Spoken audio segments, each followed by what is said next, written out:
All right, we're gonna follow the laser again. 7.3 compound events. Okay, so this is flipping a coin and rolling a dice. Something like that. So over here, so first of all, let's talk about just a little bit of the vocabulary. The sample space is all the possible outcomes of multiple events. Okay, so down here, if we look, we've got two different kinds of bread here. We've got four different kinds of meat. All right. So how many different outcomes are there? Well, all these are outcomes. So there are 8 different outcomes in the sample space. We've got wheat and ham, wheat and turkey, wheat and steak. We're going to go through this a little bit later, this tree method here, tree diagram. But first we're going to talk about the fundamental counting principle, which is extremely useful because it is basically you take the number of outcomes of one event, or more than one event, one event times as many events as there are. So if we look, and that's m times n, right? So up here you see that we have a coin flip here, a heads and a tails, and we have a die. So these are the two events. This one has 6 possible, and the coin has 2 possible, and if you multiply those together, we get 12. So the total possible outcomes are 12. And then you can use that to figure out, okay, well, if these are my possible events, well, what are the odds, what's the probability of getting a head and an even number? Okay, so you can kind of look up here at this chart they've created. That's a head and an even number, that's a head and an even number, that's a head and an even number. So it would be 3 over 12. And then you can divide that, and that would be 25%. Okay, whatever, 25%. Okay, so then we move on and we get to, this one here. Well, we've got 3 different things. We've got t-shirts, jeans, and shoes in the closet.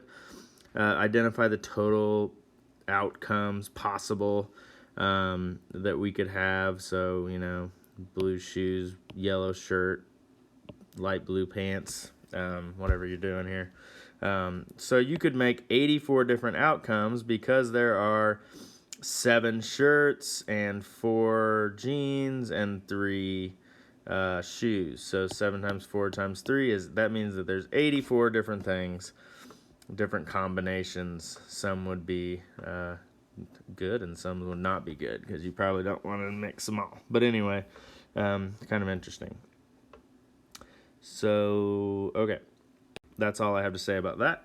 So now a compound event consists of 2 or more events, and we're going to use this to find, well, what's the probability of this compound event?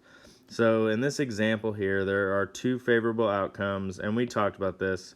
I actually did this with an even number and heads, but here they did, well, let's see what they wanted here. What's the probability of rolling a number greater than 4, which would be 5 and 6, and a tail? Okay, so they put, well, here's the total number of outcomes, and here's the total favorable. So there's only 2, and like we said, there's 12 possible outcomes, 6 for the die, and 2 different outcomes for the coins. So 6 times 2 is 12. And we can, and then the favorable outcomes. Favorable is what you possibly could have, or what you want it to be. That is a favorable outcome, or maybe not what you want it to be, but what it is. That was kind of useless. Okay, so anyway, I want to go back to that tree method. What if you're kind of confused here? Okay, and this is a good way to get unconfused. So let's see, we're going to roll a die, we're going to flip 2 coins, and I want to know what's the probability of getting an even number and heads.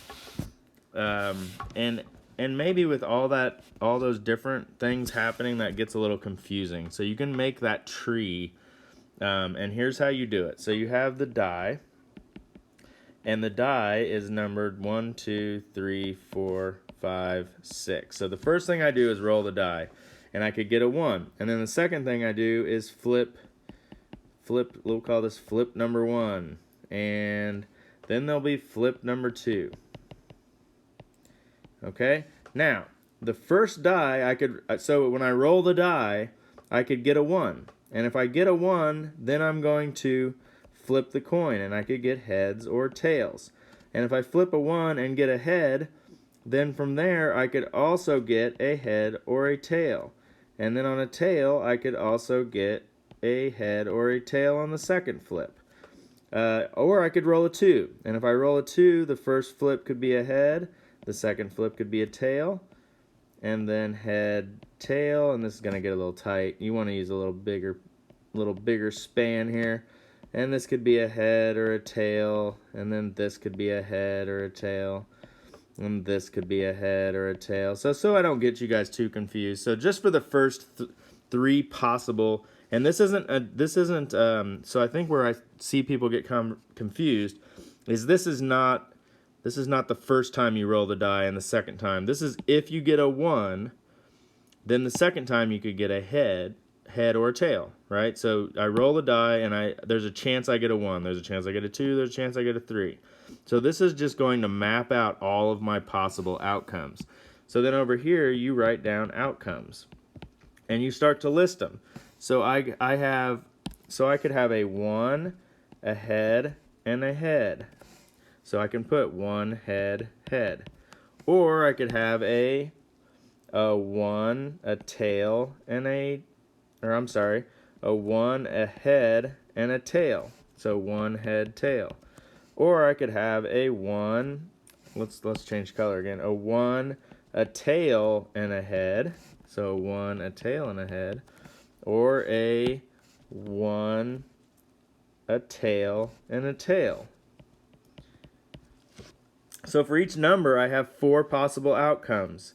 And of them, 3 out of 4 will give me a head. But then we had to get an even number, okay? So so 1 wouldn't count. So none of those would work because it's not even. But those 3 out of the 4 of each get heads. So we basically have, we could use our counting principle here, and we could do, let's figure out how many total outcomes we could have. Let's go to red here. So there's 6 here, there's 2 here, and there's 2 here. So 6 times 2 times 2 is 24. So there's 24 possible outcomes. So we know it's 24. And of those outcomes, well, we can so since 3 out of 4 of each of these will give me a head, so only one outcome doesn't give me a head. And then how many? So there's this one's even, and this one's even. So I have 3 evens, and of those 3 evens, there will be 3 in each even number out of the 4 because this one does not work. That will work. So that gives me 9 out of 24. And 9 out of 24 simplifies to 3 out of 8, which I'm trying to pull up my calculator really quickly. So 9 out of 24 is equal to 1, 2, 3. I'm just double checking myself. 3 times 3 would be 9. Yep. Okay. So there is a 37.4% chance. Sorry, I changed color on accident. 37.4% chance that I will. So the probability of an even and head is 37.4, and that's how we write it. We write it just like this: the probability, and then in parentheses what we're trying to get the probability of. As you can see right here, probability of the event. Alright, so hopefully I didn't confuse you there. We could do this in class, this thing where I have the blackboard, and we could talk about that. In fact, I'll plan a mini lesson. But I wanted to give you guys the chance to kind of think about it. But like I said, drawing the table helps you think about the complex ones. But the rest of them, it should be fairly simple. Just to use the counting method, multiply the number of events like we did here. So 6 times 2 times 2, and that gives me 24. And then you can normally, if it's not so complex as this one, you should be able to think about, okay, well, what's the number of possible or favorable outcomes that I have here? So anyway, We'll talk to you in class, and let me know if this didn't help. I may have to redo this one. I'm not sure. Okay, thanks, guys.